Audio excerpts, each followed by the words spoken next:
अगर जानिब माशूक नबाशुद का शाश तौलब आशिक बेचारा नरसद बजाए ओ माबूद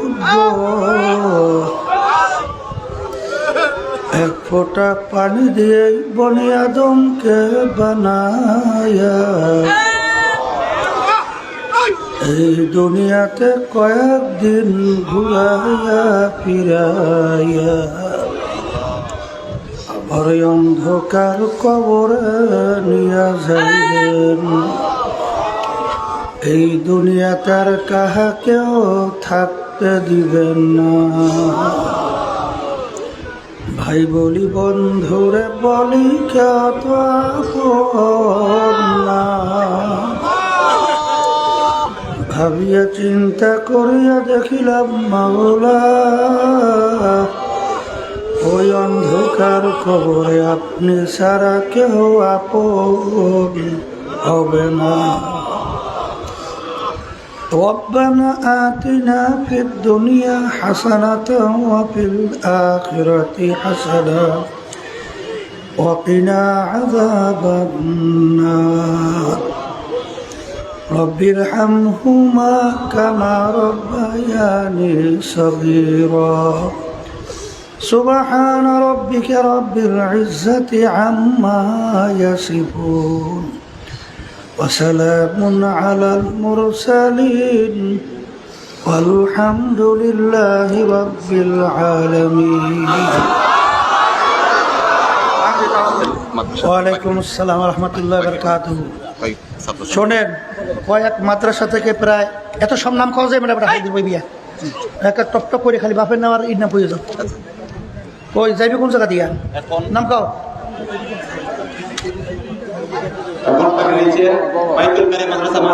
আলহামদুলিল্লাহ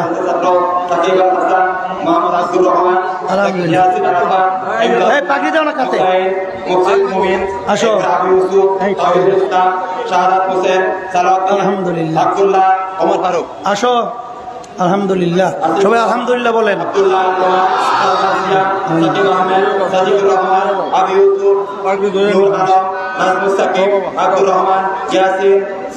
কই হারা কোন আসো।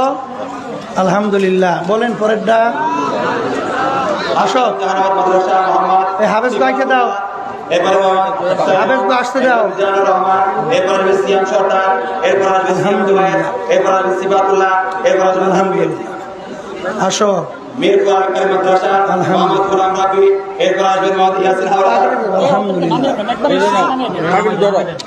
আলহামদুলিল্লাহ বালিকা মাদ্রাসা 6 জন হাফেজার গার্ডিয়ান এখন পুরস্কার নেবেন। দারুল সুন্নাহ বালিকা মাদ্রাসা হাফেজা আমরা আপনাদের গার্ডিয়ান আসবে, এরপরে জান্নাতুল ফেরদৌসের গার্ডিয়ান, এরপরে আসবেন হলো রোজা ইসলামের গার্ডিয়ান, এরপরে আসবেন হলো হুমায়রা ফাতেমার গার্ডিয়ান, এরপরে আসবেন হলো সাদিয়া রহমানের গার্ডিয়ান, এরপরে আসবেন মাইমুনা খাতুনের গার্ডিয়ান।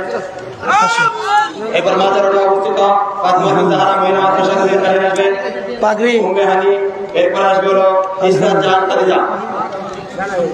আলহামদুলিল্লাহ হাত দাও। আলহামদুলিল্লাহ ওইসে দাও আসো। আলহামদুলিল্লাহ যাও। আলহামদুলিল্লাহ আল্লাহ আরেকটা দাও। কয়েকটি মাদ্রাসার মধ্যে আমাদের আমিরকারী মাদ্রাসার 23 জন ছাত্র নিয়েছেন, আল কারিম জাহানাবাদ মাদ্রাসার 6 জন ছাত্র, এরপর মিরপুর আল কারিমে 2 জন, মহিলা মাদ্রাসা আছে 2টা। মাশাআল্লাহ আল্লাহ এদেরকে হাফেজ বা আমল হিসেবে কবুল করুন।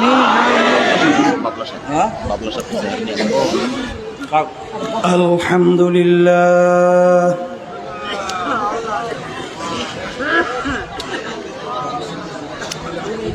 الحمد لله نحمده ونستعينه ونستغفره ونؤمن به ونتوكل عليه ونعوذ بالله من شرور أنفسنا من يهده الله فلا مضل له ومن يضلله فلا هادي له ونشهد أن لا إله إلا الله وحده لا شريك له ونشهد أن محمدًا عبده ورسوله أما بعد فأعوذ بالله من الشيطان الرجيم بسم الله الرحمن الرحيم يا أيها الذين آمنوا صلوا عليه وسلموا تسليما اللهم صل على سيدنا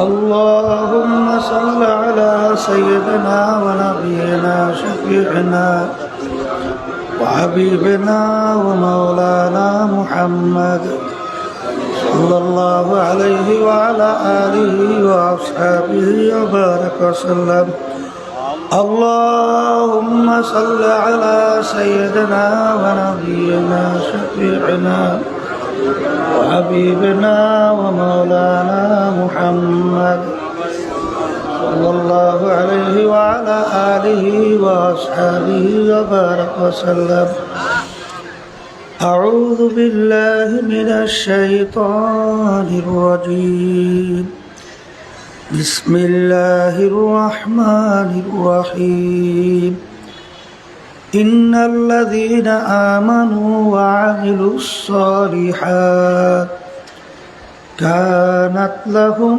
جنات الفردوس نزلا صدق الله العلي العظيم শুকরিয়া আদায় করতেছি মহান রব্বুল আলামিনের দরবারে।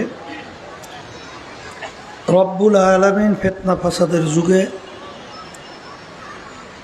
3 দিন ব্যাপী গোলাটাক ঐতিহ্যবাহী এই মাহফিলের শেষ দিন, আজকে শেষ বৈঠক।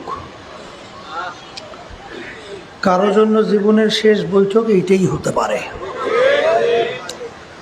নিঃশ্বাসের বিশ্বাস নাই, সেকেন্ডের কোনো ভরসা নাই।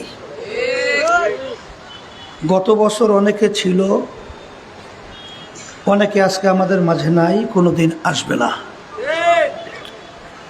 আর দুনিয়া মাজরাতুল আখিরা, এই দুনিয়াটাই হলো আখিরাতের সম্বল সম্পদ কামাই করার জায়গা। মামলা 2 প্রকার, একটা হলো দুনিয়ার মামলা আর একটা হলো আখিরাতের মামলা। দুনিয়ার মামলা যদি কেউ ঠগে, আবার ওই মামলার ভিতরে বিভিন্ন আপিল বা চেষ্টা করলে জিতবার আশা আছে।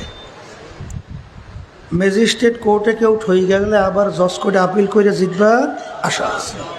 হাইকোর্টে ঠকলে সুপ্রিম কোর্ট সিঙ্গেল বেঞ্চ, সেখানে ঠকলে সুপ্রিম কোর্ট ফুল বেঞ্চ, সেখানে ঠকলে প্রেসিডেন্ট কোর্ট, সেখানে ঠকলে আন্তর্জাতিক কোর্ট। আর আখিরাতের মামলায় যদি খোদা না কাছে একবার কেউ ঠইগে বসে, আর দ্বিতীয়বার আপিলের কোনো সুযোগ নাই। দুনিয়া এবং আখিরাতের ব্যাপারে আল্লাহ রসুল সাল্লাল্লাহু আলাইহি ওয়াসাল্লাম বুঝাতে যাইয়া বলছিলেন, আলী, তুমি মৃত্যুকে কত দূরে মনে করো। আলী রাদিয়াল্লাহু তাআলা আনহু বলছেন, আল্লাহ রসুল সাল্লাল্লাহু আলাইহি ওয়াসাল্লাম, আমি যখন নামাজ পড়ার জন্য ওযু করতে যাই, তখন আমি খেয়াল করি আমার জীবনের শেষ ওযু এইটাই হতে পারে। সামনে রক্তের নামাজের জন্য ওযু করার সুযোগ আর নাও পেতে পারি। আল্লাহ রসুল সাল্লাল্লাহু আলাইহি ওয়াসাল্লাম বলছিলেন, আলী তুমি ভুল করছো, এক নামাজ থেকে অন্য নামাজ আসতে মাঝখানে অনেক সময় ব্যবধান, কিন্তু মৃত্যুতে এত দূরে না। তুমি যখন নামাজের ভিতরে ডান দিকে সালাম ফিরাও তখন তুমি খেয়াল করো বাম দিকে সালাম ফিরাতে পারি কিনা। এই হলো দুনিয়া, বলেন এই হলো দুনিয়া। আর আখেরাতের জিন্দেগি আল্লাহ রসুল সাল্লাল্লাহু আলাইহি ওয়াসাল্লাম বুঝাতে যাইয়ে বলছেন, তামাম দুনিয়া যদি একটা গোডাউন বানাও, পশ্চিম থেকে পূর্ব, উত্তর থেকে দক্ষিণ, জমিন থেকে আসমান, জমিন থেকে আসমানের দূরত্বের কোনো শেষ আছে? আমরা যে সূর্য দেখতেছি, বৈজ্ঞানিকরা আবিষ্কার করার পরে বলে এই সূর্য নাকি দুনিয়ার থেকে 9,30,00,000 মাইল দূরে আছে। এরপরে তারকা, তারপরে তারকা, তারপরে তারকা, তারপরে তারকা, এত দূরে তারকা আছে যেই তারকা সৃষ্টির পর থেকে শুরু করে তার আলো জমিনের দিকে দৌড়ে আসতেছে। এখন পর্যন্ত নাকি তার আলো জমিনে এসে পৌঁছে নাই। আলোর গতি প্রতি সেকেন্ডে 1,86,000 মাইল বেগে দৌড়ায়। তাহলে সেই তারকা কত দূরে? শেষ আছে কোনো? এই পুরো জায়গা যদি সরিষা দিয়ে ভইরে রাখো, আর একটা পাখিকে যদি বলা হয় কবুতর পাখি, একটা সরিষার দানা খাবা, আবার 500 বছর পরে আর একটা সরিষার দানা খাবা, এরকম 500 বছর পর পর একটা সরিষা খাইতে খাইতে তামাম দুনিয়াময় গোডাউনের সরিষা একদিন না একদিন শেষ হবেই হবে। কিন্তু আল্লাহ রসুল সাল্লাল্লাহু আলাইহি ওয়াসাল্লাম বলেন, আখিরাতের জিন্দেগি শুরু হবে আর কোনোদিন শেষ নাই। আসলে যারা ইমানদার, যারা মুসলমান, তাদের কাছে দুনিয়ার তেমন কোনো মূল্যই ছিল না। তাদের সব সময় চিন্তা ছিল আখিরাতের জিন্দেগি নিয়ে। কথা ঠিক না? দুনিয়ার গুরুত্বের ব্যাপার আল্লাহ রসুল সাল্লাল্লাহু আলাইহি ওয়াসাল্লাম বলেন, আর দুনিয়া জিফাতুন ওয়া তালিবুহা কিলাব। দুনিয়াটা হলো একটা মরগের মতো। মরগের কি মূল্য আছে? আছে? পানির ভিতর থেকে যদি মরগ ভাইসা যায়, ওর পিছনে কোনো মানুষের দল দৌড়ায় না কুকুরের দল দৌড়ায়? কখন পানির কিনারায়, নদীর কিনারায় আসবে আর সেইরা ফাইরা মরগ খাবে, ঠিক না? আল্লাহ রসুল সাল্লাল্লাহু আলাইহি ওয়াসাল্লাম বলেন, যারা আখিরাতের স্থায়ী জিন্দেগি ভুইলা এই দুনিয়ার পিছনে যারা পড়বে, এরা হলো দুনিয়ার কুকুরের দল। অন্য হাদিসের ভিতরে আল্লাহ রসুল সাল্লাল্লাহু আলাইহি ওয়াসাল্লাম বলেন, দুনিয়া এবং দুনিয়ার ভিতরে যত সম্মান, যত সম্পদ, যাহা কিছু, কাবাউদাতের একটা মাছি মশার পাকনার মতো মূল্য আল্লাহর কাছে।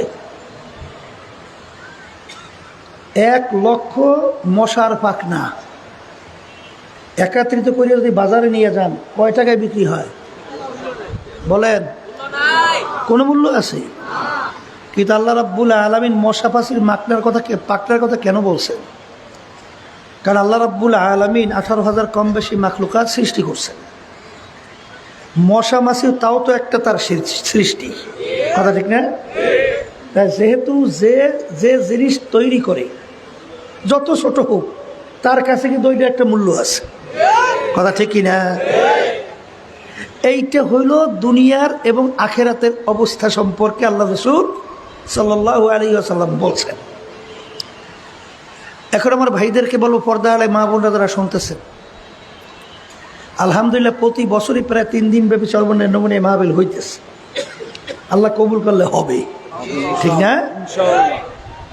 এখানে কিন্তু দুনিয়ার ভিতরে আপনি অনেক কিছু লাভবান হবেন, ধনী হবেন, ব্যবসায় আপনি উন্নতি লাভ করবেন, কেস কামারি তদবিরে আপনি পরিত্রাণ পাবেন, আরও দুনিয়ার যে চিন্তা এই জন্যই মাহফিল প্রতিষ্ঠিত করা হয় নাই। কথা ঠিক না ভাই? ঠিক। এই মাহফিল প্রতিষ্ঠা করার মূল উদ্দেশ্য হলো আশরাফুল মাখলুকাত মানুষ, তার যে সৃষ্টিকর্তা, এই সৃষ্টিকর্তার সাথে সম্পর্ক তৈরি করার জন্যই মাহফিলের ব্যবস্থা। কথা ঠিক না? এখানে আমরা যারা আসছি সমস্ত কাজকর্ম ফেলাই আসছি না? কথা বলেন। একটা উদ্দেশ্য আছে না? উদ্দেশ্যটা কি?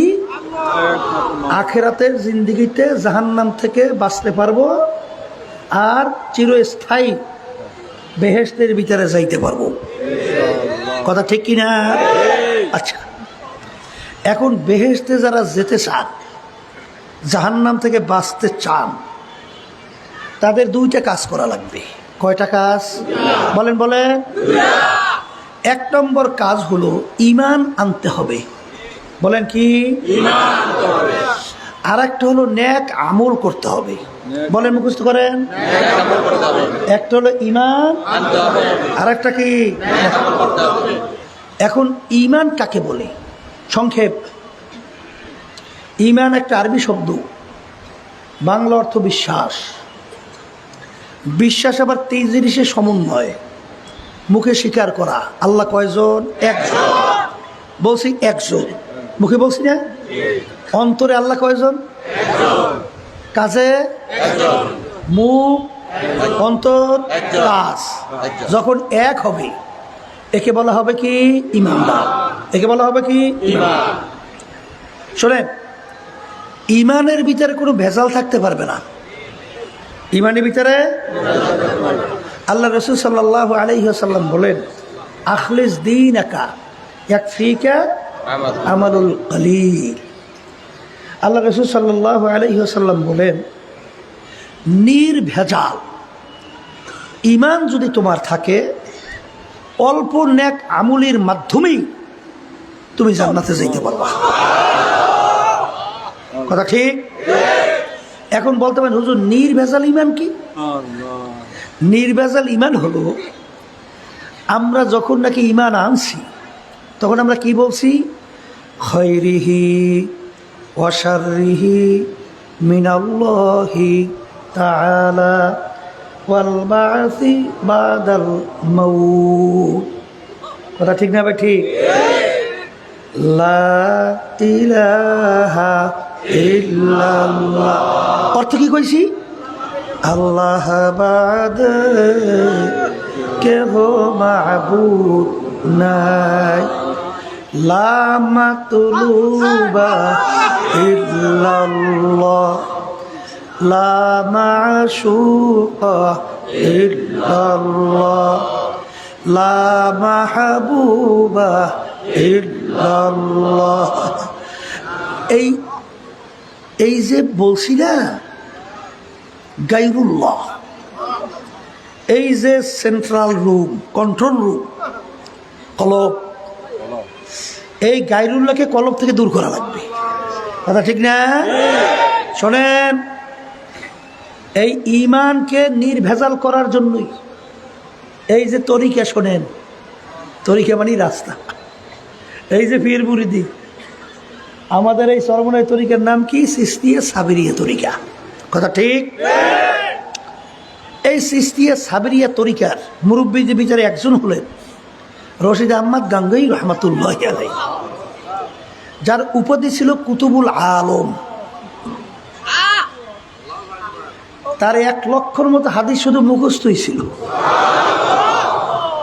যার লকব ছিল জামানার আবু হানিফা। কথা ঠিক না? সে আমাদের এই তরিকার একজন মুরব্বী। ঠিক কিনা? এই ঈমানকে মজবুত করার জন্য সাদিকিন বান্দাদের সঙ্গী হওয়া লাগবে। কথা ঠিক না? ঠিক। এই জন্য রশিদ আহমদ গাঙ্গুহি রহমাতুল্লাহি আলাইহি এত বড় আলেম, এত বড় কুতুব, এত বড় জামানার আবু হানিফার মতো উপাধি পাওয়া, সেও কিন্তু হাজী ইমদাদুল্লাহ মুহাজির মক্কি রহমাতুল্লাহি আলাইহি তার সংস্পর্শে গেছিল, তার শাগরেদ হয়েছিল, তার কথা অনুযায়ী ঈমানকে মজবুত নেক আমল করার জন্য চেষ্টা করছিল। কথা ঠিক না ভাই? ঠিক। শোনেন, হাকিমুল উম্মাত আশরাফ আলী থানভী রহমাতুল্লাহ আলাইহি, তিনিও কিন্তু হাজী ইমদাদুল্লাহ মুহাজির মক্কি রহমাতুল্লাহ আলাইহি তারা শাগিরদ হয়েছিল। কথা ঠিক না ভাই? ঠিক। আল্লামা জালালউদ্দিন রুমি রহমাতুল্লাহ আলাইহি, শোনেন না, বিশ্ববিখ্যাত আলেম, তিনি বলছিলেন খোদ বা খোদ মাওলানা রুমি নাশো তা গোলামে শামসুত তিবরিজি নাশো। আমি রুমি ততক্ষণ পর্যন্ত রুমি হতে পারি নাই যতক্ষণ পর্যন্ত শামসুত তিবরিজির শাগরেদ হতে পারি নাই, সংস্পর্শে যাই নাই। কথা ঠিক না ভাই? ঠিক। শোনেন, এই যে বলছিলাম যে তরিকা উদ্দেশ্য কি? ইমানকে মজবুত করা, নির্ভেজাল করা, আর নেক আমল করার ভিতরে একটা যোগ্যতা তৈরি হওয়া। কথা ঠিক না ভাই? ঠিক। দেখেন হয় কিনা আমাদের এই তরিকার যে 5টা ঔষধ, 1 নম্বর ঔষধ কি? সকাল সন্ধ্যায় আল্লাহর জিকির। কথা ঠিক। তাই সকাল সন্ধ্যায় বসে আল্লাহর জিকির করবেন। কারি উজানি ইব্রাহিম স্যার রহমাতুল্লাহি আলাইহি তিনি বলতেন, যখন তুমি লা বলবা তখন মাথার ডান কান্দের দিকে ঘুরাও। হাকিমুল উম্মাত আশরাফ আলী থানভী রহমাতুল্লাহ এমনভাবে ঘুরাও পিছন থেকে যখন ডাইন গালটা দেখা যায়, এইভাবে ঘুরাও। আচ্ছা, যখন মাথাটা ঘুরাবা তখন কি খেয়াল করবা? নাই। লা মানে কি? নাই। কি নাই? বলেন, আমার পীরগিরি নাই, আমার মুফতিগিরি নাই, আমার মুহাদ্দিসগিরি নাই, আমার সভাপতিগিরি নাই, আমার সেক্রেটারিগিরি নাই, আমার টাকার গরম নাই, আমার ক্ষমতার গরম নাই, আমার বংশের গরম নাই। এই এমপিগিরি, মিনিস্টারগিরি, চেয়ারম্যানগিরি, মেম্বারগিরি কিছুই নাই, নাই, নাই। এই মাথা ঘুরাইয়া এই কলব থেকে গায়রুল্লাহকে ফালাও, লার তরবারি নিয়া এই গায়রুল্লাহর আগাছা কাটো। কথা ঠিক না ভাই? ঠিক। এরপর মাথাটা ঘুরাইয়া বাম দুধের 2 আঙ্গুল সে কলব, সেখানে ধাক্কা দাও। এই তখন খেয়াল করো, নাই কিছু রে, কি আছে? আল্লাহ বাদ কেহ মাবুদ নাই। এরকম বারবার বারবার তুমি যেখানে করতে করতে, খেয়াল করতে করতে এক পর্যায়ে আল্লাহর ফজল করবে, দেখবা তোমার কলব থেকে গায়রুল্লাহ আস্তে আস্তে দূর হইতে আসে। কথা বলে না? এই ক্ষেত্রে যাইয়ে এক আল্লাহর ওলি বলছিলেন, हर तमन्ना दिल से रुखसात हो गई, अब तो आजा अब तो खिलवत आ गई। হে আমার মালিক, এখন একটু আমার কলবের দিকে আপনি তাকাইয়া দেখেন। এখন আমার পীরগিরির যে গরম, আমি সর্বনের পীর, এই গরম এখন আর নাই। আমি শাইখুল হাদিস, নাই গরম। আমি মুফতি, আমি মুহাদ্দিস, আমি অমুক চেয়ারম্যান মেম্বার, আমি সভাপতি সেক্রেটারি, আমি অমুক ধনী, আমি জমিদার, আমি তালুকদার, আমি চৌধুরী, আমি হাজি, আমি অমুক টমুক সবুক, সব ফালাও। কারণ কি তা জানেন? হে আল্লাহর বান্দারা, ভালো করে বুঝছেন। আল্লাহ এই যে তরিকা, এই যে ইমানকে মজবুত করার জন্যে এবং নিজেকে ছোট মনে করার জন্যই এই তরিকার ঔষধগুলো ব্যবহার করার জন্য আল্লাহর কুতুবে রেখে গেছে, কোরআন এবং হাদিসের ভিতর থেকে বাইর করিয়া। কথা ঠিক না ভাই? ঠিক। এই জন্যই আল্লামা জিলি রহমাতুল্লাহি আলাইহি বলছিলেন, কবরে যাইয়া মাপ পাওয়ার আগ পর্যন্ত নিজেকে নিজে একটা শুয়ারের চেয়ে ভালো মনে করা যায় না। শোনেন, সাহাবায়ে কেরাম তাদের ঈমানের অবস্থা কেমন ছিল? আর আল্লাহ রাব্বুল আলামিন তো বলছেন, আমিনু কামা আমানান নাস, তোমরা ঈমান আনো। সাহাবায়ে কেরাম যেভাবে ঈমান আনছিল, তাদের ঈমানটা যেভাবে ছিল, তাদের ঈমানের ধরনটা যেভাবে ছিল, তোমাদের ঈমানটা ওইভাবে আনো। এই জন্য ওমর ফারুক রাদিয়াল্লাহু তাআলা আনহু তার ইতিহাস বললে দেখবেন, অনেক সময় রাস্তা দিয়ে হাঁটতো, ফেজা কুটার নাড়া হাতের ভিতরে উঠাইয়া রাস্তা থেকে দুই চোখের পানি ফেলায় আর বলে, হে ফেজা কুটার নাড়া, তুই আমার চেয়ে অনেক ভালো, কারণ তুই মাটির সঙ্গে মিলা যাবি, তোর আখেরাতও নাই, বেহেশতও নাই, জাহান্নামের কোনো হিসাব নাই। আর আমি ওমর মানুষ, আমার মালিকের সামনে দাঁড় হয়ে হিসাব দেওয়া লাগবে। ও ফেজা কুটার নাড়া, তুই আমার চেয়ে অনেক ভালো। অনেক সময় বলতেন, মালিক আমি যদি একটা বকরি হইতাম, তোমার বান্দারা জবাই করে খাইতো, শুকরিয়া আদায় করত, কিন্তু আমি তো মানুষ, আমার কি অবস্থা হবে? এই চিন্তাটা তখন আইসে যায় যখন এই তরিকা, এই যে আল্লাহর কুতুবের ঔষধ রেখে গেছেন, এই ঔষধের উপর যখন মেহনত করা হয়, কথা ঠিক না ব্যাটি? এই পথে না চললে বোঝানো যাবে না। আপনি দেখেন, ওই যে শোনেন নাই বলকের বাদশা ইব্রাহিম বিন আদহাম রহমতুল্লাহি আলাইহি, যখন নাকি রাস্তার ফকির মুসাফির বাদশার সঙ্গে দেখা করতে গেল না, এখন বাদশার দরবারে যাই বলতেছে, বাদশা নামদা, আপনার এই মুসাফিরখানায় আমি একটু থাকতে চাই। বাদশা রাগ হয়ে গেছে, এই আহমক, এই বোকা, তুই কি বলছিস? এইটা আমার রাজ সিংহাসনের স্থায়ী বাড়ি, তুই এইটাকে মুসাফিরখানা বানাইছ, আমার ইজ্জত তো নষ্ট করছো। এখন মুসাফির বলে, বাদশা ভুল হইলে মাফ চাই, স্থায়ী বাড়ি কাকে বলে আর মুসাফিরখানা কাকে বলে একটু পরিচয় দেবেন? এখন বাদশা পরিচয় দেয়, বাড়ির দরজায় ঘর দেখছো না? দেখছি। বলে ওইটা হলো মুসাফিরখানা। বলে হুজুর ওইটার পরিচয়?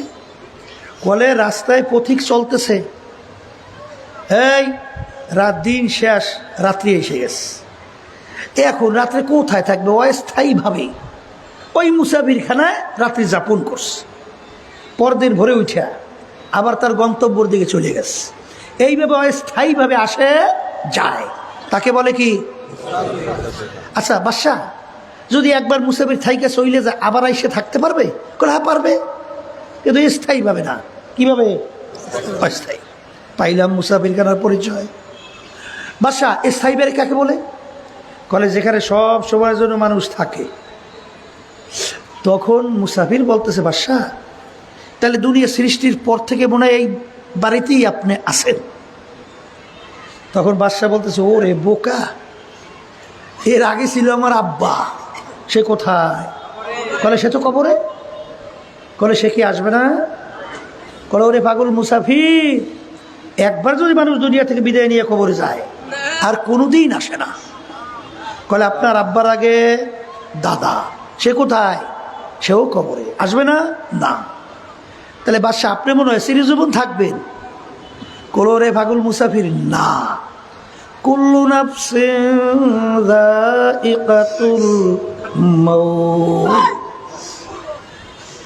এই মানুষ মরণশীল, আমি একদিন দুনিয়া থেকে বিদায় নিয়ে কবরে যাব। কলে আপনিও কি আর আসবেন না? কল না, আমিও আর আসবো না। তখন মুসাফির বলে, বাচ্চা আপনি আমাকে বলছেন বোকা, আসলে বড় বোকা তো আপনি।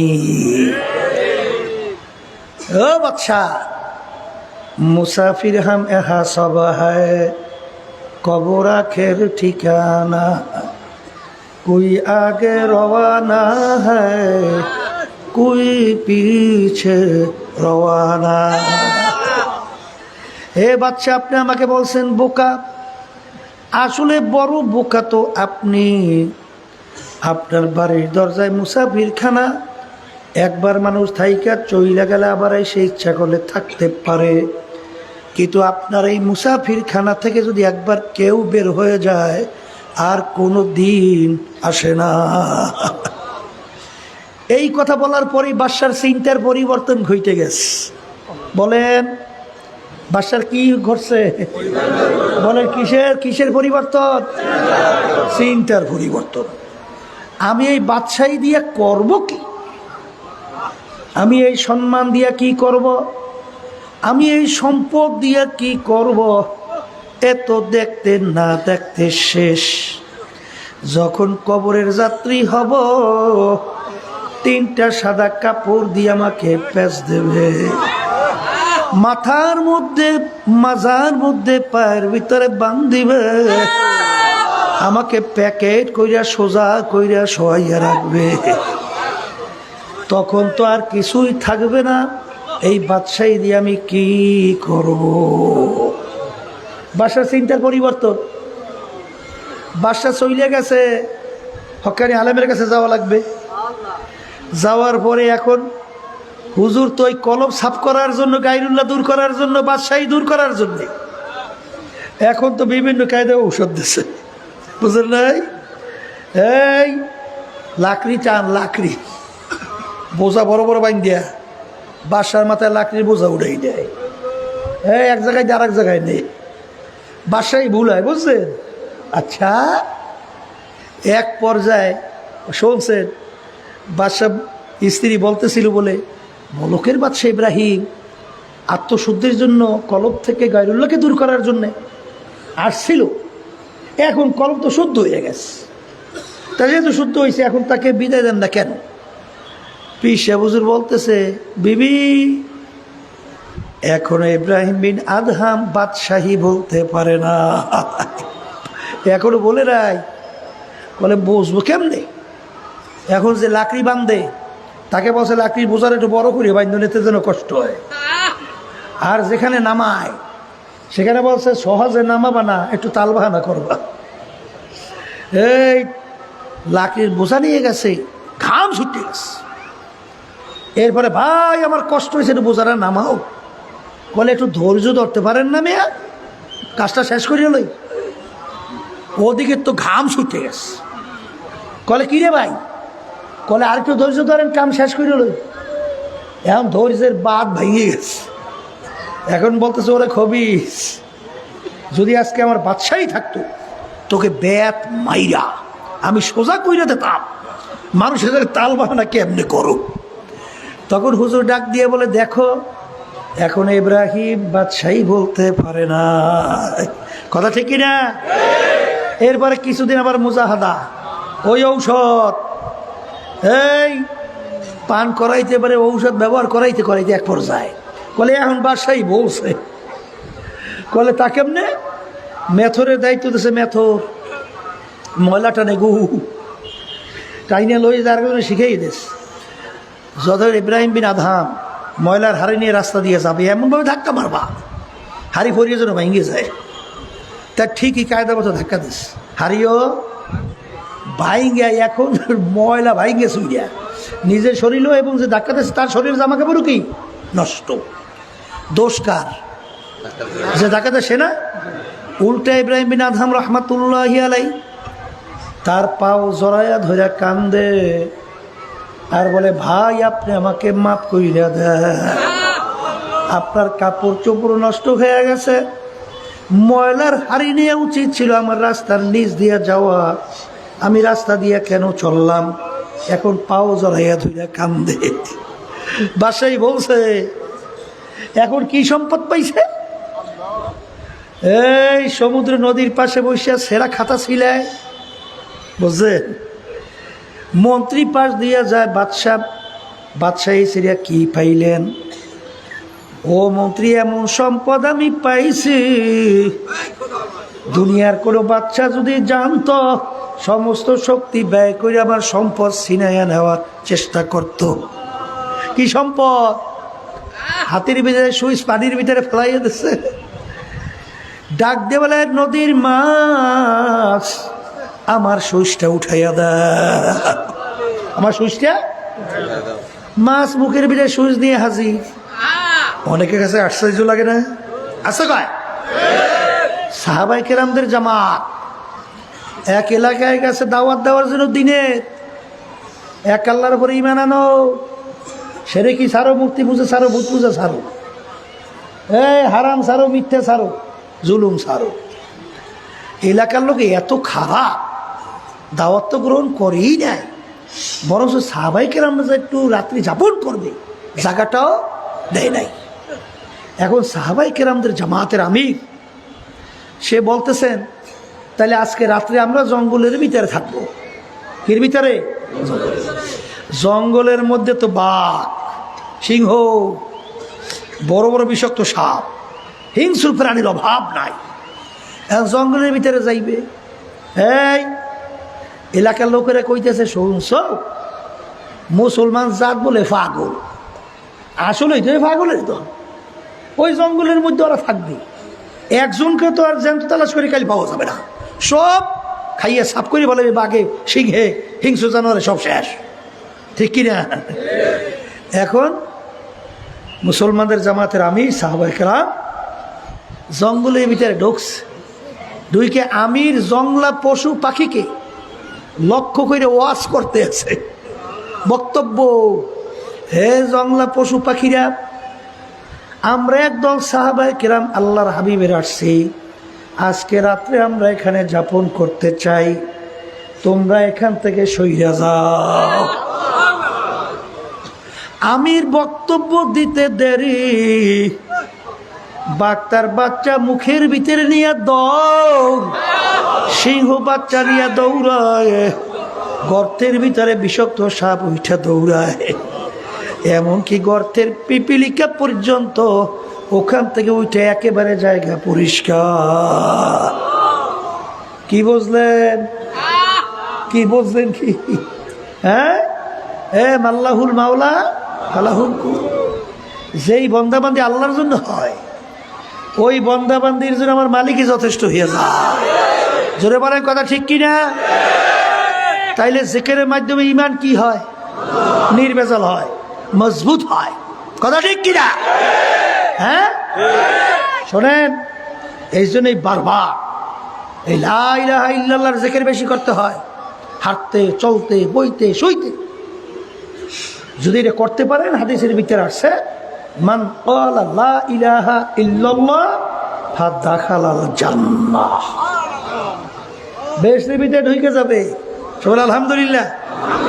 অন্য হাদিসের ভিতরে আছে হাক্কান, যে লা ইলাহা ইল্লাল্লাহ হক আদায় করবে এবং লা ইলাহা ইল্লাল্লাহ পড়বে, সে বেহেশতের ভিতরে ঢুকবে। কথা ঠিক কিনা? এক হাদিসের ভিতরে আসলে রাসূল সাল্লাল্লাহু আলাইহি ওয়াসাল্লাম বলছেন, যার শেষ হবে কালিমা ফাদাখালাল জান্নাহ, সে বেহেশতের ভিতরে ঢুকে যাবে। এখন আমার ভাইদেরকে বলি, শোনেন, হাজার হাজার লক্ষ লক্ষ প্রমাণ, যারা আল্লাহর জিকির বেশি করে, ঠিক মৌতের পূর্ব মুহূর্তে তাদের জবান থেকে আল্লাহর নাম বের হইতে থাকে। এই ঘটনা আমাদের বহু জানা আছে, একটা দুইটা না, হাজার হাজার। কিন্তু যাদের ভিতরে আল্লাহর জিকির নাই, আলেম হইতে পারে, পীর হইতে পারে, মুফতি হইতে পারে, মুহাদ্দিস হইতে পারে, শাইখুল হাদিস হইতে পারে, আদিব হইতে পারে, মুফাসসির হইতে পারে, ও অনেক কপালে দাগ পড়তে পারে, কিন্তু মৌতের পূর্ব মুহূর্তে ওই কালিমা নসিব অনেকাংশই হইতে চায় না। কারণ কুল্লু ইনাইয়া তারাশাহু বিমা ফিহি, যেই ভান্ডের ভিতরে যা থাকবে কাজ করলে তাই তো পড়বে। কথা বলে না? কথা ঠিক না? ঠিক। এই জন্য ইমানকে মজবুত করার জন্যে আল্লাহর জিকির করা দরকার আছে না নাই? আর একটু আস্তে কর। আছে আছে। এখন নেকামল করা লাগবে না? নেকামলের ভিতরে কি? নামাজ পড়া, রোজা রাখা, কথা না, পর্দা করা, ধনী হলে হজ যাকাত আদায় করা, হারাম থেকে বাঁচা, সুন্নাত তরিকায় চলা। যাদের ভিতরে আল্লাহর জিকির নাই, এদের ভিতরে হারাম থেকে বাঁচাও বড় কঠিন। কথা ঠিক না? যাদের ভিতরে আমার মাওলার জিকির নাই, এদের নামাজের দিকে তাকাইয়া দেখবেন, এদের নামাজ হলো শুকনা নামাজ। কি নামাজ? হাদিসের ভিতরে অনেক মুসল্লি নামাজ পড়ে, কিন্তু এই মুসল্লির জন্যই জাহান্নাম। আল্লাহ রাব্বুল আলামিন বলেন কোরআনুল কারীমের মধ্যে, ফাওয়াইলুল লিল মুসাল্লিন, নামাজি ওর জন্য জাহান্নাম। কে বলছে? আল্লাহ। আবার জোরে বলেন। তাহলে বুঝা গেল নামাজ পড়লেই হবে না, আসতে কয়। হাদিসের ভিতরে আল্লাহ রাসূল সাল্লাল্লাহু আলাইহি ওয়াসাল্লাম বলেন, লা সলাতা ইল্লা বিহুজুরিল কলব, যেই নামাজের ভিতরে হুজুরি কলব থাকবে না, ওই নামাজটাই হবে না। নামাজ যদি না হয় আপনার নেকামল হবে? আসতে কয় তো হবে? হবে না? আচ্ছা তাইলে হইল না। তাইলে এখন একটু পরীক্ষা করে দেখেন, যাদের ভিতরে জিকির আছে তাদের নামাজের ভিতরে খুশু আছে? আসতে কয় তো নাই? এই জন্য আল্লাহ রাব্বুল আলামিন নামাজের আগে কোরআনুল কারীমে আল্লাহ কি বলছেন? এ আমার বান্দা বান্দীরা, ওয়া যাকারা ইসমা রাব্বিহি ফাসাল্লা, আগে তোমরা আমার নামের জিকির করো, এরপরে নামাজ আদায় করো। কথা ঠিক না বা ঠিক? আগে কি করা লাগবে? কিসের জিকির? আল্লাহর নামের জিকির। বলেন আল্লাহর নাম কি? বলেন আল্লাহ আল্লাহ আল্লাহ আল্লাহ আল্লাহ আল্লাহ আল্লাহ আল্লাহ আল্লাহ আল্লাহ। এই জিকির যখন করেন তখন কি খেয়াল? আমি আল্লাহকে ডাকতেছি, আল্লাহ আমার ডাকে জবাব দিতে আছে। কথা কয় না? উদউনি আস্তাজিব লাকুম, হে আমার বান্দা বান্দী তুমি আমাকে ডাকো, আমি তোমার ডাকে সাড়া দেব। কি বলছেন? আচ্ছা জিকির করছেন, জিকির করিয়ে ওই আল্লাহর বান্দা বান্দী যখন নামাজে দাঁড় হয় তখন নামাজের ভিতরে কোন খেয়াল? আবার একটু কোন কার খেয়াল? ওই দেখেন আমি বলি না, আপনারাই কিন্তু বলতেছেন। নামাজের ভিতরে কার খেয়াল থাকা লাগবে? হ্যাঁ, ওই শোনেন না ঘটনায়, ওই এক আল্লাহর বান্দা শোনেন নাই, প্রতি এশারের নামাজে তাকবীরে তাহরিমা সহ অর্থাৎ তাকবীরে উলা সহ করে জামাতে নামাজ পড়ে প্রথম রাকাতেই, প্রথম কাতারেই, ঠিক কিনা? তাকবীরে উলা সহকারে নামাজ পড়ে। একদিন তাকবীরে উলা পায় নাই, এমন আল্লাহর বান্দা নামাজে পড়ে এমন কান্না শুরু করছে, মানে কাইন্দে মনে হয় শেষ হয়ে যাবে। এমন অন্য অন্য মুসল্লিরে বোঝে, ভাই আপনি তো প্রত্যেক দিনই তাকবীরে উলা সহকারেই নামাজ পড়েন, আজকে একটু পান নাই, তাই যে আফসোস আপনি করছেন আল্লাহ আপনাকে বরকত রহমত সব আরো বাড়াই দেবে, আপনি অস্থির হইয়েন না। তখন সেই ব্যক্তি বলতেছে, ভাই আমি তো সব পাওয়ার জন্য কান্দি না, তবে কান্দেন কেন? বলে আমি সারাদিন দোকানদারি করছি। সারাদিন কি করি? দোকানদারি করি। তা দোকানদারি করার পরে আমি যখন ইশারের নামাজ আইসা তাকবীরে উলা সহকারে নামাজ দাঁড় হই, ওই 4 রাকাত নামাজের মধ্যেই আমার সারাদিনের হিসাব মিলানো হয়ে যায়। বুঝেন নাই? কারণ নামাজের ভিতরে নিরিবিলি সময় কেউ ডিস্টার্ব করে না, ওই সময় হিসাব মিলায়, হিসাব মিলেই 4 রাকাতে হিসাব শেষ মিলছে। আজকে যখন আমি তাকবীরে উলা পাই নাই, আজকে আমার হিসাবটা আমি মিলাইতে পারি নাই, এই আফসোসে আমি কান্দি। নাউজুবিল্লাহ, নাউজুবিল্লাহ। অনেকে তো নামাজ পড়ে ঠিক, কিন্তু নামাজের দেল ঠিক নাই। আসতে কয়, এই দেল ঠিক করার জন্য আমার মালিকের জিকির বেশি বেশি করা লাগবে। কথা ঠিক কিনা?